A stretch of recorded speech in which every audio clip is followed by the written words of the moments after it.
महाराष्ट्रामधून सुद्धा याचे पडसाद उमटतायत का बघूया.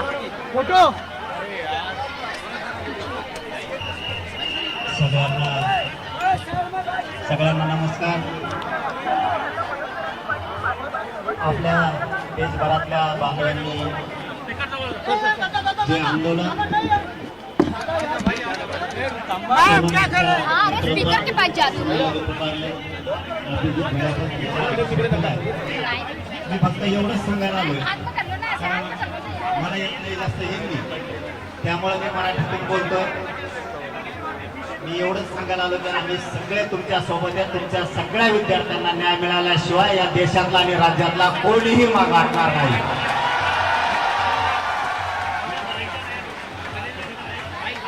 सर कह रहे कि इस आंदोलन को आगे बढ़ाने के लिए सर पूरा सपोर्ट करेंगे, जहां जहां जरूरत पड़ेगी सर वहां खुद आगे आएंगे. आपल्या देशातल्या विद्यार्थ्यांना न्याय मिळावा म्हणून हे सरकार म्हणजे ज्या भाजपचं सरकार प्रत्येक वेळेस गोरगरीब लोकांच्या लेकरावरतीच जाणून बुजून अन्याय करत आहे. जर या पुढच्या काळात कधी सरकारकडून जर आता हल्ला विद्यार्थ्यांवरती करण्याचा प्रयोग जर सरकारने केला, यांचं महाराष्ट्रासह राज्यात फिरणं पूर्ण बंद होणार आणि यांचा माज उतरवल्याशिवाय आम्ही शांत बसणार नाही. सर ने जो कहा है वो ये कि ये जो सरकार है, बीजेपी की जो सरकार है, वो बस गरीबों के बच्चों के ऊपर हमला करती है. और इसके बाद अगर स्टूडेंट्स पर हाथ उठाया तो जितने भी बीजेपी के लीडर्स हैं उनको महाराष्ट्र में घूमने नहीं देंगे. मनोज जरांगे सर ऐसे सर ने कहा.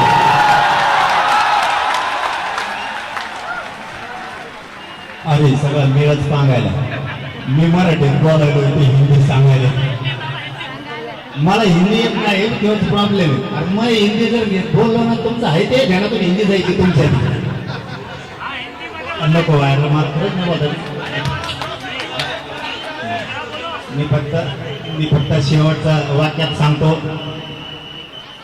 असंच आंतरवालीला सुद्धा गोरगरिबांच्या लेकरासाठी आंदोलन होतं. त्या ठिकाणी सुद्धा माय मावल्यांना, मुलींना, वृद्ध माणसांवरती सुद्धा प्राणघातक हल्ला केला होता. या सरकारनं आमच्यावरतीही गोळ्या घातल्या होत्या.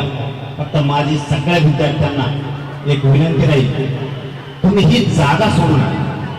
आम्ही सगळा देश तुमच्या मागे आहे. तुम्ही तिकडे गेलात ना, हे आंदोलन मोडून टाकतो. शांततेच्या आंदोलनात एवढी ताकद आहे की आम्ही सिद्ध करून दाखवलंय. आम्ही सुद्धा तुमच्या सोबत आहे. ही जागा फक्त सोडू नका. सरकारला आपण निवडून दिलेलं आहे. आपण आपल्या मायबापांना यांना मतदान केलंय, आपल्या गावकऱ्यांनी यांना मतदान केलंय, आपल्या जिल्ह्यानं तालुक्याने यांना मतदान केलंय. परंतु हेच आज आपल्या विद्यार्थ्यांवरती, लेकरा बाळावरती उलटले. यांना उलट करायची ताकद या विद्यार्थ्यात आणि या राज्यातल्या गोरगरीब जनतेत आहे, हे यांच्या लक्षात नाहीये.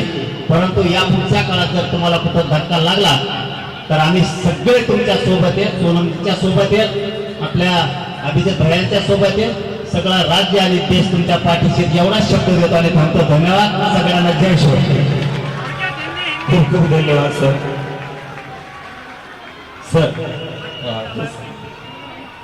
सर कह रहे हैं इसके बाद अगर किसी भी स्टूडेंट को छुआ, सर ने वीडियोस देखी है. सर यहाँ पर इसलिए आए क्योंकि सर ने एक लड़की का इंस्टाग्राम पर वीडियो देखा जहाँ वो रो रही थी जब स्टूडेंट्स को पुलिस पीट रही थी. वो वीडियो देखने के बाद सर ने तुरंत डिसीजन लिया कि वो दिल्ली आएंगे और यहाँ पर और वो ये कह रही कि इस आंदोलन की सबसे बड़ी ताकत जो है वो है इसका शांतिपूर्ण रहना. हमारे मूवमेंट की सबसे बड़ी स्ट्रेंथ जो है वो है कि ये मूवमेंट पीसफुल है. और सर कह रहे आप लोग यहाँ से बस हिलना मत, जंतर मंतर से बस कोई हिलेगा नहीं. और अगर यहाँ से कोई हिलेगा नहीं तो महाराष्ट्र में सर हर जगह देख लीजिए इस आंदोलन को कैसे आगे बढ़ाया जा सकता है. और जरूरत पड़ी तो सर और सर के आंदोलन के सारे साथी यहाँ आकर बैठेंगे हमारे साथ. और यहाँ पर कुछ लोगों को अगर पता नहीं होगा तो एक बार गूगल कर लेना मराठा आंदोलन, कितना बड़ा आंदोलन था वो देखना. महाराष्ट्र पूरा बंद हो रखा था. तो बहुत ही बड़ी ताकत का सपोर्ट मिला आज हमें. सर उसके लिए आपका बहुत बहुत धन्यवाद.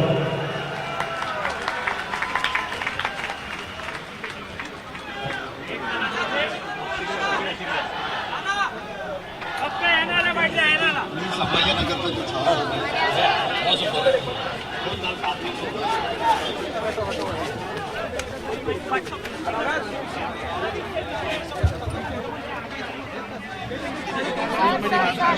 उतरलेले दीजिए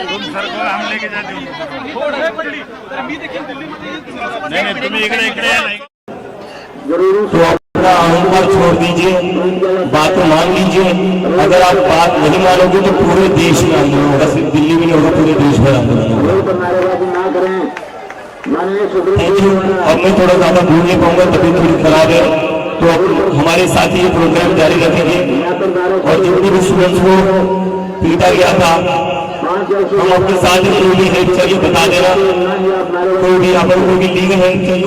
सर प्लीज सर, हम आपसे इसलिए बार बार कह रहे हैं कि आप लोग रस्सी के एक साइड में तो खड़े हो जाइए प्लीज सर। सोमेश उभा तिथे उभा राहा ना। सर प्लीज आपसे रिक्वेस्ट है हमारी, आप शांति बनाए रखें। आप सभी बांधव जो भी प्रोटेस्ट के लिए आए हैं वो भी प्रोटेस्ट ना करें। प्रोटेस्ट के लिए निर्धारित जगह माननीय सर्वोच्च न्यायालय द्वारा अंदर भी जारी की गई है, बैरिकेड के अंदर जाएं।